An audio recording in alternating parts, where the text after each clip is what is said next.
Exam 2 Fact Sheet. Chapter 13. Classification of receptors. One way we can classify receptors is by the type of stimulus they can respond to. Thermoreceptors. They respond to temperature changes. Photoreceptors. They respond to changes in the light in the retina of the eye. Example, red light equals stop and green light equals go. Mechanoreceptors. They respond to changes in the pressure. Mechanical force such as touch, pressure, including blood pressure, vibration, and stretch. Chemoreceptors. They respond to the changes in the solute concentration of the blood plasma. Examples of that is blood glucose levels, oxygen levels, and carbon dioxide levels. Nociceptors, they are classified as pain receptors. They respond to painful stimuli. Examples is searing heat, extreme cold, excessive pressure, and inflammatory chemicals. Another way we can classify receptors is by their location. Exteroceptors are located on the surface of the body. They respond to external stimuli such as touch, temperature, things that we feel on our skin. Interoceptors, they are located deep within the body. They respond to internal stimuli such as changes to strength in the organ, and they are associated with our organs/viscera. Proprioceptors, they are internal receptors but are specifically associated with skeleton muscles, tendons, ligaments, and joints. They are stretch receptors. They provide sensory input about the degree of stretch of our skeletal muscles and how much that muscle is contracted. Structure of a nerve. Nerves are carp-like structures. They consist of bundles of parallel nerve fibers. We can say nerve fiber. When we say nerve fibers, we are referring to the axon. These axons can be myelinated or unmyelinated. Nerves vary in length.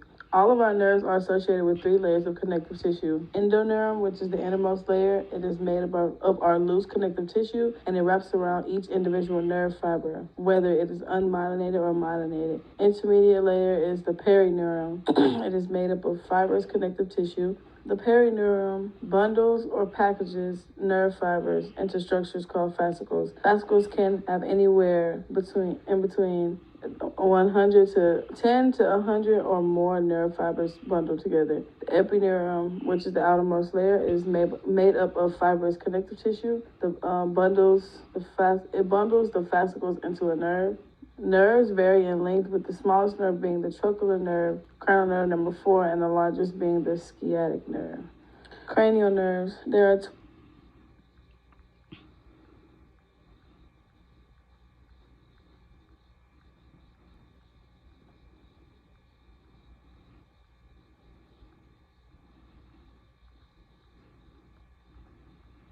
ganglionic will sit.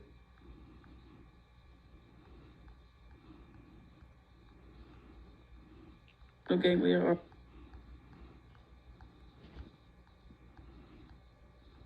preganglionic cell bodies are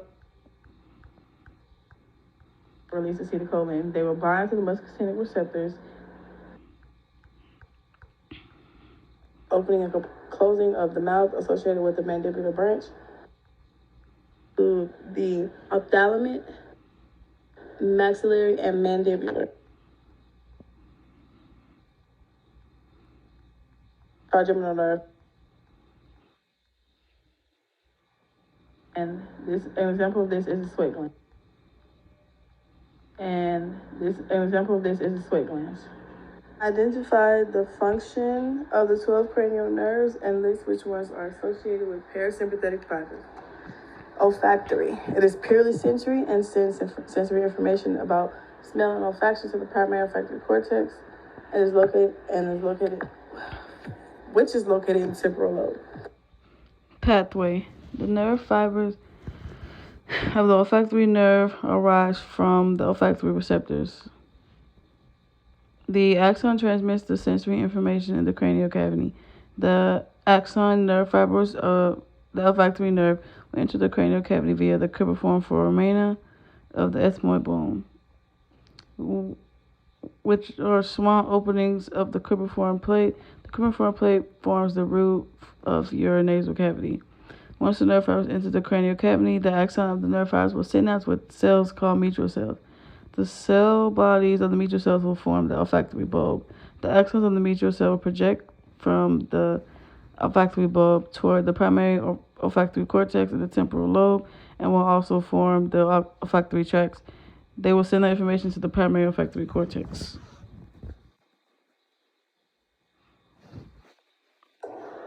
Optic nerve. It is purely sensory and it carries afferent pulses for vision. Sensory information sends sensory information about vision to the primary visual cortex, which is located in the occipital lobe of the brain. Pathway of the optic nerve. The nerve fibers of the optic nerve will arise from the photoreceptors within the retina of the eye. These nerve fibers have to enter the cranial cavity, and they will do that via the optic canal. The nerve fibers will project posteriorly towards the diencephalon. The nerve fibers that originate from the medial aspect of each optic nerve will decussate at the diencephalon, forming the optic chiasma. Once we get to the optic chiasma, the nerve fibers are now called optic tracts.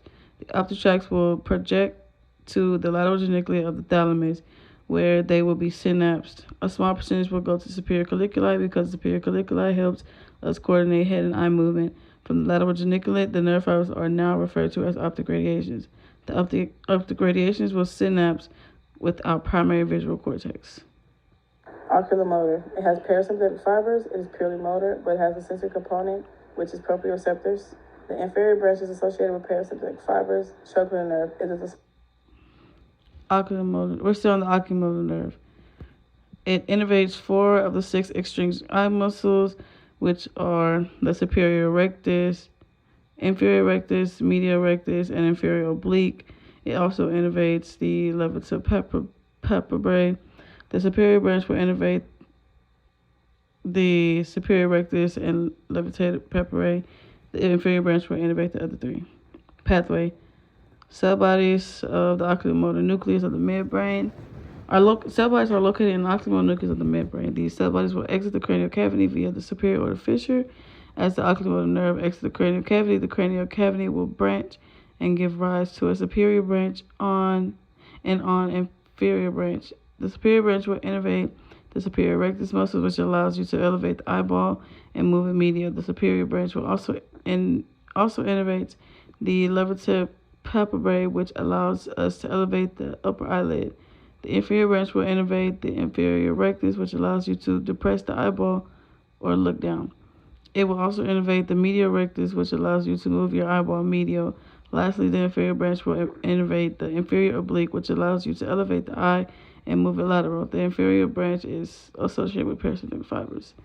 The cell bodies in the parasympathetic nerve fibers are located in the ciliary ganglia and will innervate the sphincter papillary muscles, which allows us to constrict the pupil of the eye and prepares the body for rest. The parasympathetic nerve fibers will also innervate the ciliary muscle of the eye, which allows us to change the shape of the eye lens.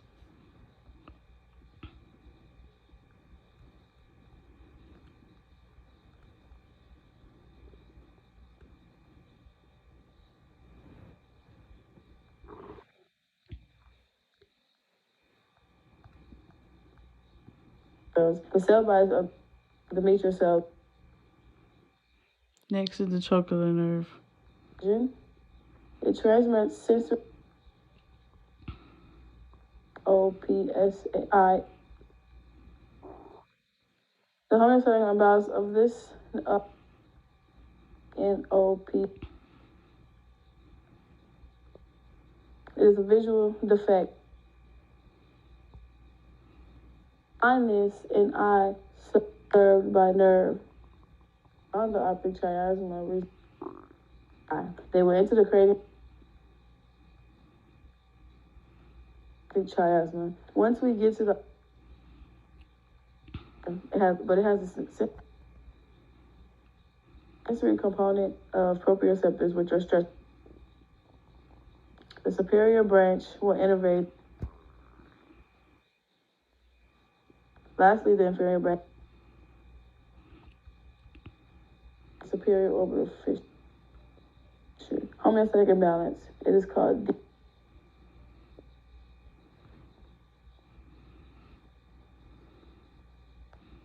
It is purely motor. Trochlear nerve. It is the smallest cranial nerve. It is purely motor, and it will innervate 1 out of the 6 extrinsic muscles of the eye, which is the superior oblique. Pathway. The cell bodies will be housed in the trochlear nucleus of the midbrain. The fibers will emerge from the dorsal midbrain. The fibers will exit the cranial cavity via the superior orbital fissure. Homeostatic imbalance, which is the superior oblique. Pathway. The cell bodies will be housed in the trochlear nucleus of the midbrain. The fibers will emerge from the dorsal midbrain. The fibers will exit the cranial cavity via the superior orbital fissure. Homeostatic imbalance. It is called diplopia. Diplopia. It is damage to the trochlear nerve, which results in double vision and impairs ability to rotate eye inferolaterally. Trigeminal nerve. It is the largest of the cranial nerves. It is a mixed nerve, which means it has both sensory and motor components. It is the major somatosensory nerve of the face. It transfers sensory information by touch, pain. The three major branches include the ophthalmic division, which is V1, the maxillary division, which is V2, and the mandibular division, which is V3. The cell bodies for the sensory component will be housed in the trigeminal ganglia or the Garasarian, Gasarian ganglia. Ophthalmic branch, also known as V1. It enters the cranial cavity via the superior orbital fissure. It transmits sensory input from the scalp, upper eyelid, lacrimal gland, and portions of the nasal cavity, including the nasal mucosa. Maxillary nerve, V2. It enters the cranial cavity via the foramen rotundum. It transmits sensory information from the lower eyelid, nasal cavity, roof of our mouth, skin associated with our cheeks, teeth of upper jaw, and upper lip. Mandibular nerve, V3. It enters the cranial cavity via the foramen ovale. It transmits sensory information from lower lip, the teeth of the lower jaw, the skin associated with our chin, and the skin associated with the lateral aspect of our eye. Homeostatic imbalance. It is called tic de la Rue. Tic de la Rue is caused by inflammation of trigeminal nerve and is widely considered to produce the most excruciating pain known. The stabbing pain lasts for a few seconds to a minute, but can be relentless, occurring 100 times a day. It is usually provoked by some sensory stimuli, such as brushing teeth or even passing breeze hitting the face. It is thought to be caused by a loop of artery or vein that compresses the trigeminal nerve near its exit from the brainstem. Several drugs are used to treat this. It is, in severe cases, traditional or gamma knife surgery receives the agnomy, either by moving the compressing vessels or by destroying the nerve. Nerve destruction results in loss of sensation on that side of the face. Cranial nerve, number 6, abducens nerve. It is motor, but has proprioceptor fibers, which is a sensory component. The cell bodies are located in the abducens nucleus of the pons. It exits the cranial cavity via the superior orbital fissure. It innervates one of the 6 extrinsic eye muscles, which is the lateral rectus. The homeostatic imbalance of this nerve. In abducens nerve paralysis, the eye cannot be modified. The eye cannot be moved laterally. At rest, eyeball rotates medial. Facial nerve, cranial nerve, number 7. It has parasympathetic fibers. It is mixed. It is the major motor nerve of the face. It has branches that innervate facial muscles involved in facial expressions, which are the temporal, zygomatic, buccal, mandibular of the facial, and cervical. Cell bodies of the facial nerve are located in the facial motor nucleus of the pons. The nerve fibers exit the cranial cavity via the stylomastoid foramen. When it exits, it will give rise to the 5 major nerves of the facial nerve, which are the branches I just listed. The sensory component. It innervates the anterior 2/3 of our tongue, which transmits sensory info about taste, touch, temperature, and pressure. Visceral motor. The cell bodies of the visceral motor is associated with the parasympathetic fibers. The cell bodies of the postganglionic are located in the pterygopalatine, PTERYGOPALATINE ganglia. These cell bodies will innervate the lacrimal gland, palatine gland, also called the tonsils, and the nasal mucosa. Parasympathetic stimulation of these glands will stimulate secretion, tearing of the eye, minor production of saliva, and the production of mucus in the nasal cavity. We also have another innervation of the fibers associated with the parasympathetic Cell bodies of our neurons are located in the submandibular ganglia. The nerve fibers will innervate the sublingual gland, which is a salivary gland, and the submandibular gland, which is also another salivary gland. Parasympathetic innervation of these glands will stimulate secretions or saliva, producing a type of watery saliva because parasympathetic innervation of the organs of the body promotes digestion. And when you want to digest food, it will start in the mouth with salivation. Homostatic imbalance, Bell's palsy. It is characterized by paralysis of the facial muscles on affected side and partial loss of taste sensation. It may develop rapidly overnight. Caused by inflammation and swollen facial nerve, possibly due to herpes simplex 1 viral infection. Lower eyelid droops, corner of mouth sags, making it difficult to eat or speak normally. Tears drip continuously from eye, and the eye cannot be completely closed. Conversely, dry eye syndrome may occur. Treated with corticosteroids, recovery is complete in 70% of cases. Vestibular cochlear nerve. It is purely sensory. It has a small motor component that adjusts the sensitivity of sensory receptors. The vestibular division transmits afferent impulses from sense of equilibrium. Four sense of equilibrium and sensory nerve cell bodies are located in the vestibular ganglia. The cochlear division transmits afferent impulses for sense of hearing and sensory nerve cell bodies are located in spiral ganglia within the cochlea pathway. Nerve fibers arrive from hearing and equilibrium apparatus located within the inner ear of the temporal bone and pass through the internal acoustic medius to enter the brainstem at pons medulla border. Afferent fibers from hearing receptors in cochlea form the cochlear division. Those from the equilibrium receptors and semicircular canals and vestibule form the vestibular division. The two divisions merge to form the vestibular cochlear nerve. Homostatic imbalance. Lesions of cochlear nerve or cochlear receptors results in central or nerve deafness. Damage to vestibular division produce dizziness, rapid involuntary eye movements, loss of balance, nausea, and vomiting. Glossopharyngeal nerve. It has parasympathetic fibers. It is a mixed nerve and it has a somatic motor component. Those cell bodies will be localized in the glossopharyngeal nucleus of the medulla oblongata. It exits the cranial cavity via the jugular foramen. Nerve fibers will innervate skeletal muscles associated with the pharynx, also known as the throat. It also has visceral motor, which means that this nerve has parasympathetic fibers. Cell bodies of these parasympathetic fibers are located within the optic ganglia, which innervates the parotid gland. This is the largest salivary gland in the human body. Parasympathetic fibers traveling with the glossopharyngeal increases secretion and produces watery saliva.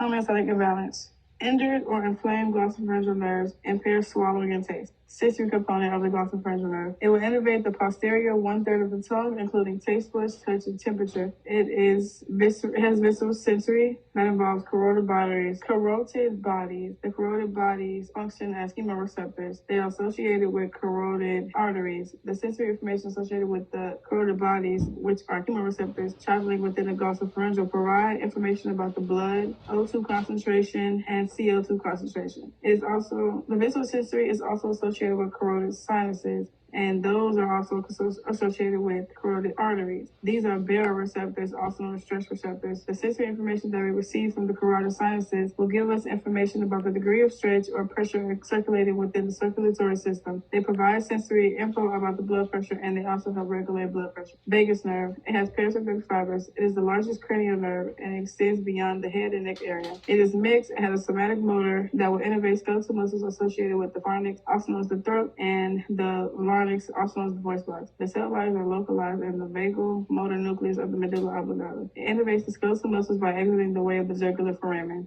The major motor component is parasympathetic pathway of the vagus nerve. Cell bodies are housed in the medulla oblongata, which is the vagal motor nucleus. Number 2, fibers will exit the way of the jugular foramen, and the paired vagus nerve will travel down the lateral aspect of the neck and will enter the thoracic body cavity. Those parasympathetic fibers will innervate the lungs to regulate the rate of respiration and the heart to regulate heart rate. Number 3, then the fibers will travel down your esophagus, will enter the abdominal pelvic body cavity and will innervate all the organs in the abdominal pelvic cavity, which are the gastrointestinal tract and the urinary bladder. Sensory component. The sensory component is associated with aortic bodies of the aorta. The aorta gives rise to all arteries in the body and is the major artery branching off the heart. The aortic bodies function as chemoreceptors. Then the sensory component also has aortic sinuses. They function as baroreceptors, also known as stress receptors, and the baroreceptors allow us to regulate blood pressure and provide sensory information about blood pressure. Homeostatic imbalance. Since laryngeal branches of the vagus innervates nearly all muscles of the larynx, which is the voice box, vagal nerve paralysis can lead to hoarseness or loss of voice. Other symptoms are difficulty swallowing and impaired digestive system mobility. These parasympathetic fibrous nerves are important for maintaining the normal state of visceral organ activity. Without their influence, the sympathetic nerves, which mobilize and accelerate vital body processes, would dominate. Accessory nerve. The accessory nerve is a mixed nerve, but it's primarily motor. It supplies motor fibers to trapezius and sternocleidomastoid muscles, which together move head and neck and convey proprioceptive impulses for some muscles. They are unique in that they form from rootlets that emerge from the spinal cord, not the brainstem. These rootlets arise laterally from superior region C1 to C5 of the spinal cord, pass upward along the spinal cord and enter the skull as the accessory nerves via the foramen magnum. These accessory nerves exit from the skull through the jugular foramen together with the vagus nerves and supply two large neck muscles. Homeostatic imbalance. Injury to one accessory nerve causes head to turn toward the injured side as a result of sternocleidomastoid muscle paralysis. Shrugging that shoulder, which is the role of the trapeze muscles, becomes difficult. Hypoglossal nerves. Mixed nerves, but primarily motor. They carry somatic motor fibers to the intrinsic and extrinsic muscles of the tongue and proprioceptor fibers from some muscles to the brainstem. The hypoglossal nerve control allows tongue movements that mix and manipulate food during chewing and contribute to swallowing and speech. Pathway. As their name implies, hypoglossal nerves mainly serve the tongue. Hypo is below and glossal is tongue. Fibers arise by a series of roots from medulla and exit from skull via the hypoglossal canal to travel to the tongue. Homeostatic imbalance. Damage to the hypoglossal nerves causes difficulties in speech and swallowing. If both nerves are impaired, the person cannot protrude tongue. If only one side is affected, the tongue deviates or points toward affected side. Eventually, paralyzed side begins to atrophy. Spinal nerves anatomy. Cervical region. It is the neck. It has 8 spinal nerves, C1 through C8. Thoracic region. It is the trunk of the body. It has 12 spinal nerves, T1 to T12. Lumbar region is the lower back. It has 5 spinal nerves, L1 to L5. Sacral region is the sacrum. It has 5 spinal nerves, S1 to S5. And the coccygeal region is the coccyx, and it has 1 spinal nerve, CO. Spinal nerves will exit the spinal cord and the vertebral column via the intervertebral foramen and will travel to the respective body parts, known as the skin, muscles, and glands that they are responsible for. Cross-section of the spinal cord. Histologically, the spinal cord is made up of white matter and gray matter. It has funiculi, dorsolateral and ventral, which is the white matter, and horns, dorsal and ventral, which is the gray matter. Partially divided in half. Anteriorly and posteriorly, the dorsal median sulcus/fissure divides it anteriorly and posteriorly. Left and right halves are divided by the ventral and median fissure. It has a bar of gray matter called gray commissure. Commissures are commensal fibers that connect the left and right cerebral hemispheres, and the gray commissure transmit information between the right and left sides of the spinal cord.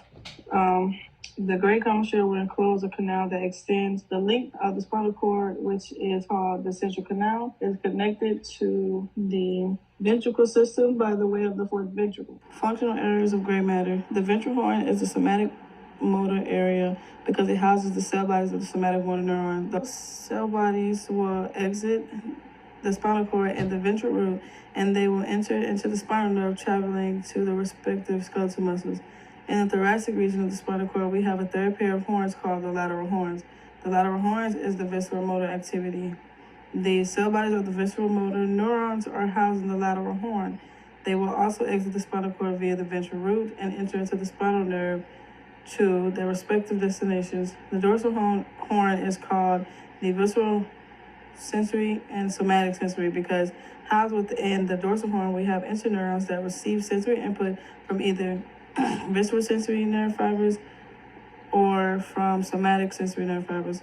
In the dorsal root ganglia, we have the cell bodies of our somatic sensory neuron and the cell bodies of the visceral sensory neurons. They will transmit sensory input into the spinal cord, synapsing with the interneurons. Three major branches of the spinal nerves. Once the spinal nerves exit the spinal cord and vertebral canal, they will give rise to three major branches: meningeal branch, dorsal rami branch, ventral rami branch. The meningeal branch will actually re-enter the vertebral canal. It will innervate the three meninges, which are the three layers of fibroconnective tissue that wraps around the brain and spinal cord. Dorsal ramus. As they exit the vertebral foramen, those fibers will project posteriorly. They will innervate posterior aspect of the trunk of the body, which is the skin and muscles.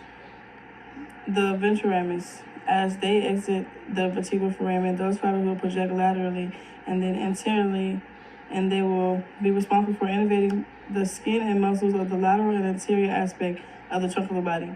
The ventral rami from T2 to T12 will form our intercostal nerves, and these will innervate skin and muscles associated with the rib cage. Brachial plexus. The brachial plexus is formed by ventral rami C5 to T1. It will lie deep within the lateral aspect of your neck, just deep to the large muscle called the sternocleidomastoid muscle. It will project laterally toward your axillary region, and then it will innervate the upper extremities. It is anatomically much more complex than the cervical plexus.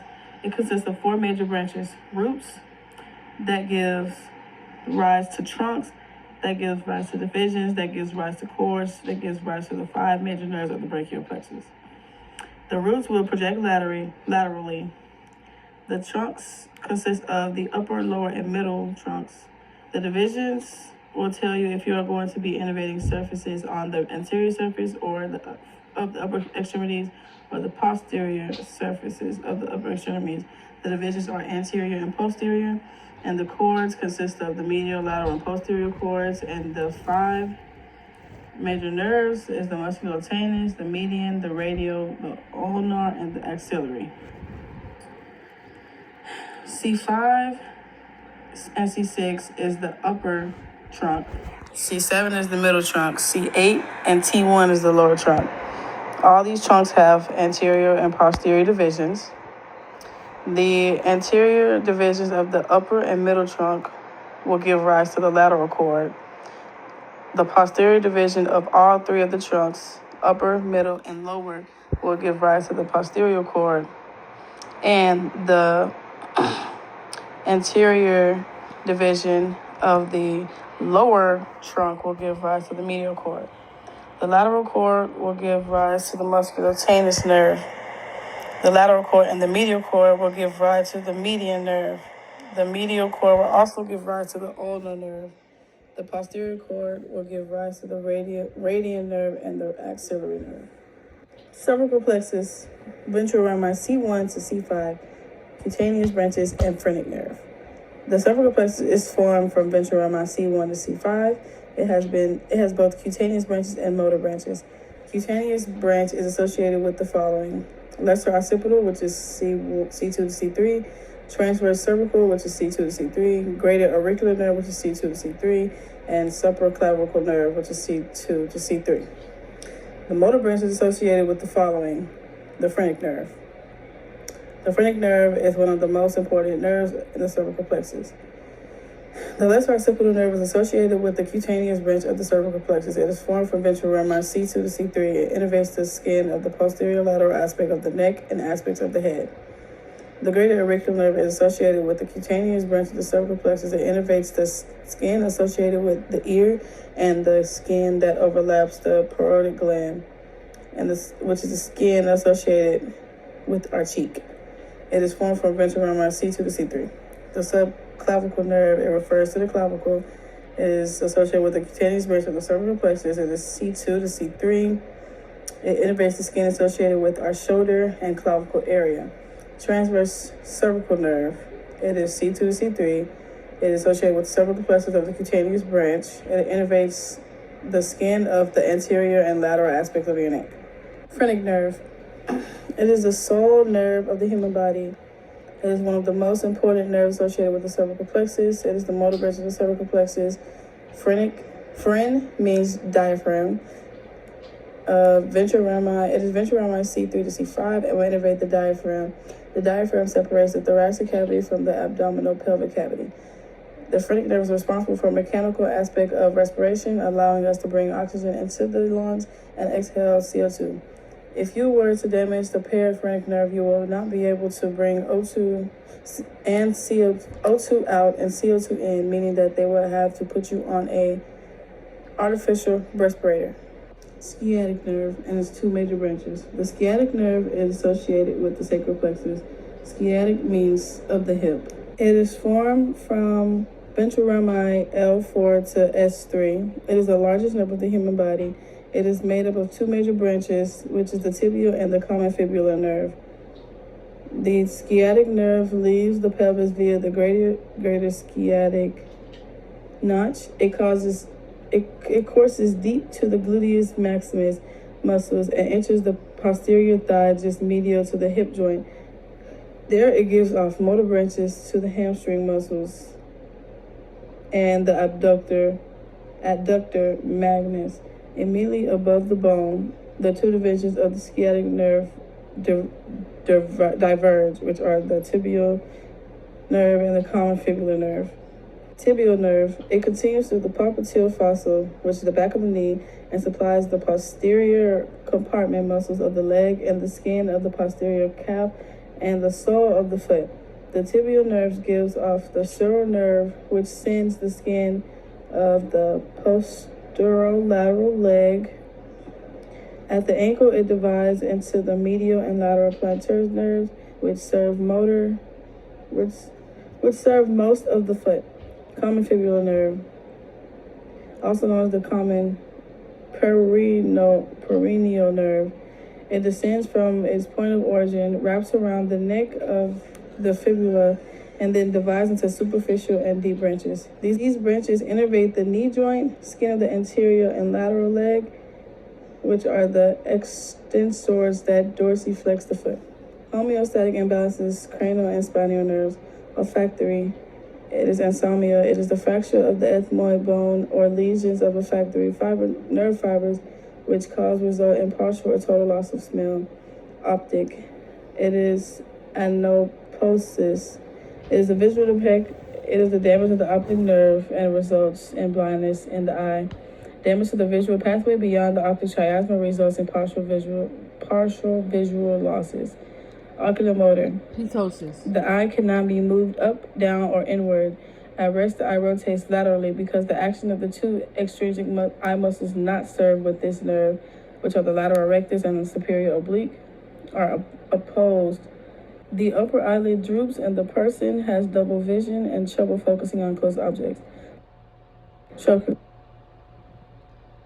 Ptosis is a paralysis of the extrinsic muscles of the eye.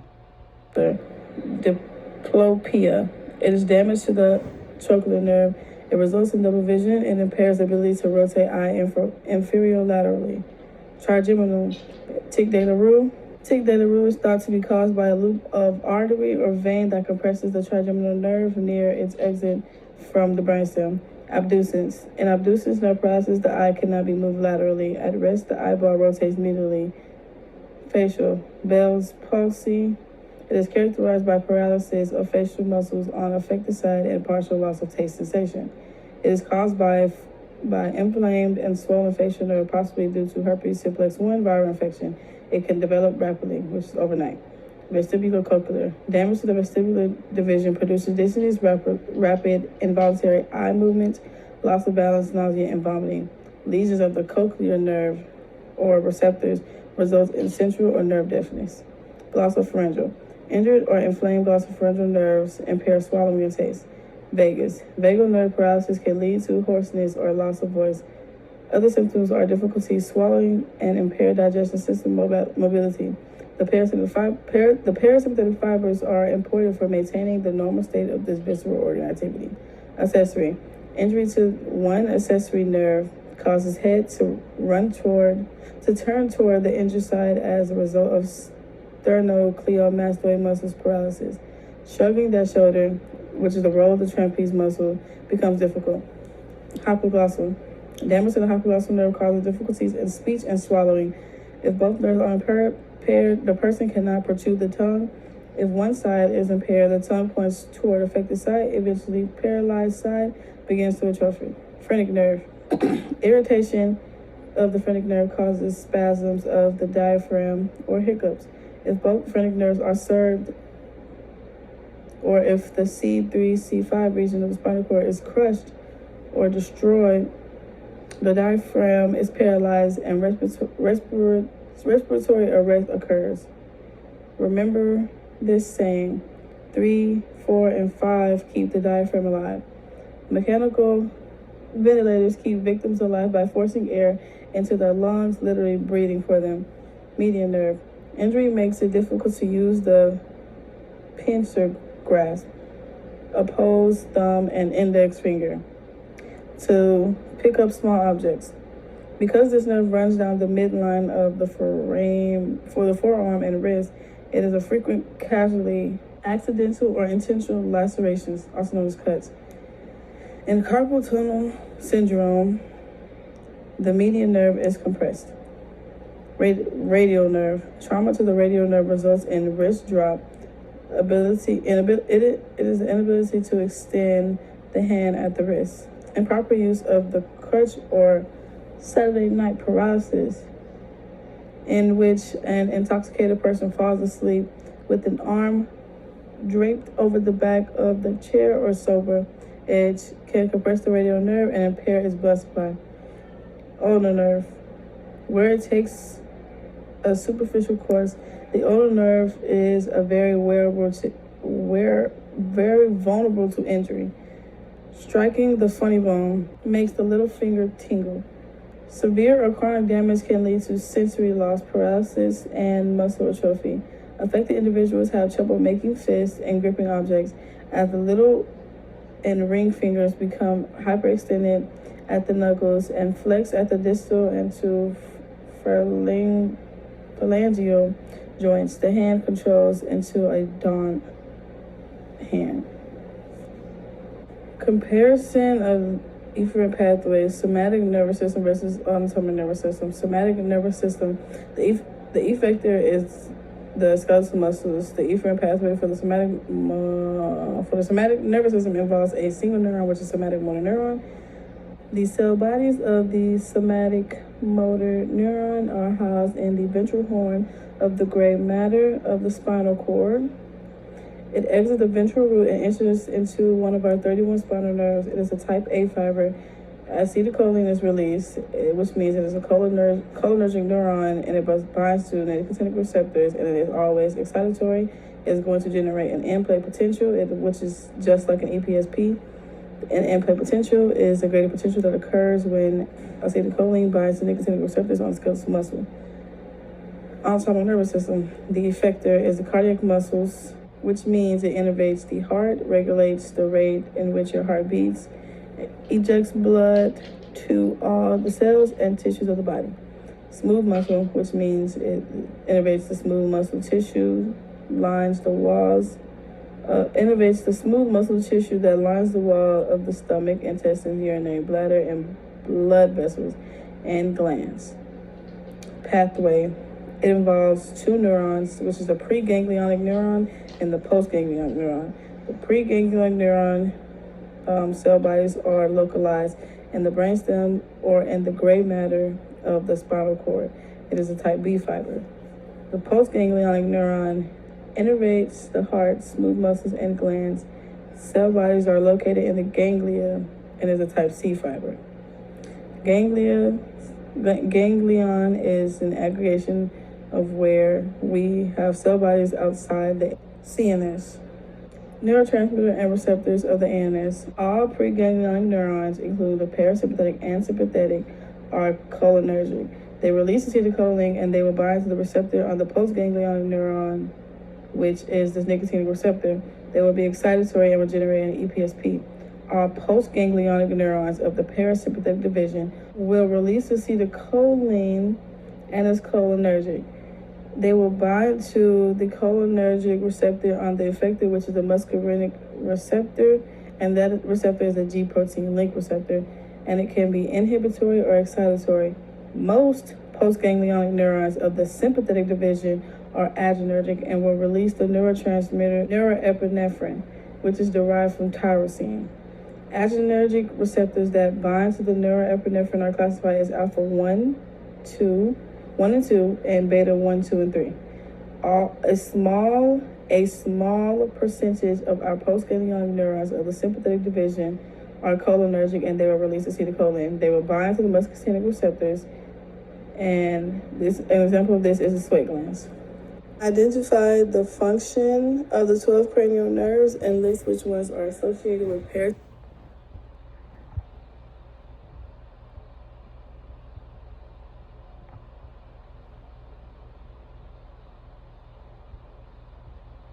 up the eyeball.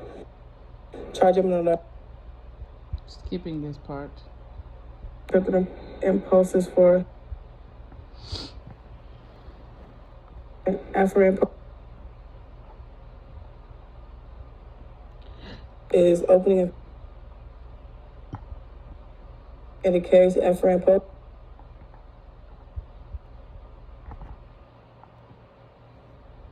And it is depression of the and lateral movement of the eyeball. Trigeminal nerve is a component which innervates skeletal muscles associated with zygomatic sympathetic fibers associated. For primary motor, it carries somatic motor fibers to intrinsic and extrinsic muscles of the tongue and proprioceptor fibers from some muscles to the brainstem. Parasympathetic fibers associated. Starting right here. Parasympathetic fibers associated with the four cranial nerves, oculomotor. The inferior branches associated with the parasympathetic fibers. Parasympathetic mobile fibers of the sphincter pupillae, the circular muscles of the iris, which causes pupil to constrict, and ciliary muscles controlling lens shape for visual focus. Some parasympathetic cell bodies are located in the ciliary ganglia. Facial transmit parasympathetic motor impulses to lacrimal, also known as tear glands, nasal and palatine glands, and submandibular and sublingual salivary glands. Some of the cell bodies of the parasympathetic motor neurons are in the pterygopalatine, PTERYGOPALTIN, and mandibular ganglia on the trigeminal nerve. Glossopharyngeal provides sympathetic motor fibers to parotid salivary glands, which is the largest salivary gland. Some of the nerve cell bodies of these parasympathetic motor neurons are located in the otic OTIC ganglion. Vagus. Nearly all motor fibers are parasympathetic efferents, except those serving skeletal muscles of the pharynx and the larynx, which are involved in swallowing. Parasympathetic motor fibers supply heart, lungs, and abdominal viscera, and are involved in regulating heart rate, breathing, and digestive system activity. Efferent pathway, parasympathetic versus sympathetic. Parasympathetic. Its cell bodies of the ganglionic neuron are located in the brainstem or the lateral gray matter of the spinal cord between regions S2 and S4. Sympathetic. Its cell bodies of the ganglionic are located in the lateral horn of the gray matter of the spinal cord, which is T1 to L2. Location of the ganglia. Parasympathetic. In the parasympathetic division, ganglia are located within terminal ganglia or intramural ganglia. When we say intramural, this means that they are actually in the walls of the organ. When we say terminal, it means the ganglia is outside of the organ or next to. We are trying to highlight that ganglia are either close to the organ or actually within the organ. Terminal is close to the effector, intramural is inside the effector, inside the walls of the effector. Sympathetic division. The ganglion location is close to the spinal cord. The cell bodies of the preganglionic neurons are located in the lateral horn of the gray matter of the spinal cord. The ganglia are located in the paravertebral ganglia, also called the chain ganglia, or the collateral ganglia, also called the prevertebral ganglia. Length of the preganglionic and postganglionic nerve fibers. For the parasympathetic, the preganglionic nerve fibers will be very long because they will have to travel from the spinal cord or the brainstem to the terminal ganglia or the intramural ganglia. For the parasympathetic, the postganglionic nerve fibers will be short because it is either actually within the organ walls or right next to the organ. For the sympathetic division, the preganglionic will be short because it only travels a short distance to get to the postganglionic neuron. For the sympathetic division, the postganglionic neuron will be long because it has to travel a long distance from the spinal cord to get to the organ. Describe and illustrate the outflow of the parasympathetic division. Cranial outflow. It has 4 out of 12 cranial nerves, which is 3, 7, 9, and 10. Ocular motors. Number 3, cell bodies of the preganglionic neuron will be located within the accessory ocular nucleus of the midbrain. These cell bodies will synapse with our postganglionic neurons, which is located in the ciliary ganglia. Then the postganglionic neuron will innervate the sphincter pupillary muscle. Parasympathetic innervation of the sphincter pupillary muscle will cause constriction of the pupil of the eye to decrease the amount of light coming into the eye, and it will also enter the ciliary muscle, which is smooth muscle, which will allow us to change the shape of the lens of the eye. Facial nerve. Number 7. Cell bodies of the preganglionic neuron are located in the lacrimal nucleus of pons. Preganglionic will synapse with postganglionic, and the postganglionic neuron cell bodies are located in the pterygopalatine ganglia. The effects that will be innervated include the lacrimal gland, nasal mucosa, and the palatine gland. Parasympathetic innervation of these glands will stimulate secretion. Another component that travels with our facial nerve is the superior salivatory nucleus of the bodies. The cell bodies are localized here. It will synapse with the postganglionic neuron that is located in the submandibular ganglia. The postganglionic nerve fibers traveling with the pathway will innervate the sublingual gland and the submandibular gland, which are both salivary glands. Parasympathetic innervation of the salivary glands promotes an increase in saliva because of digestion. A watery saliva will produce. Glossopharyngeal. Number 9. Cell bodies of the preganglionic neuron will be localized in the inferior salivatory nucleus, which is the medulla oblongata. The preganglionic neuron will synapse with the postganglionic neuron, which is located in the optic ganglia. The structure that will be innervated is the parotid gland, which is the largest salivary gland. Parasympathetic innervation will cause increase in saliva. Vagus. Number 10.